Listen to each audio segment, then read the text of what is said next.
This is Moxter the Toy Hunter. I am currently in Springfield, Missouri. A friend told me that there's a Filipino store here called Filipino Market, and I dropped by and got some goodies. So if you're looking for your ingredients for halo-halo, you want some tender juicy hot dogs, some siopaw, you know, the missing ingredients to your ube pandan or your ube cake, they have it here. They also have, surprisingly, San Miguel beer. So if you want San Miguel beer or San Miguel Light, this is the place to go.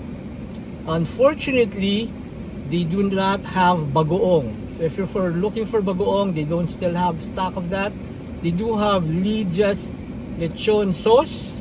So if you're looking for that and you don't mind changing your brand from Mang Tomas, you can get your lechon sauce here.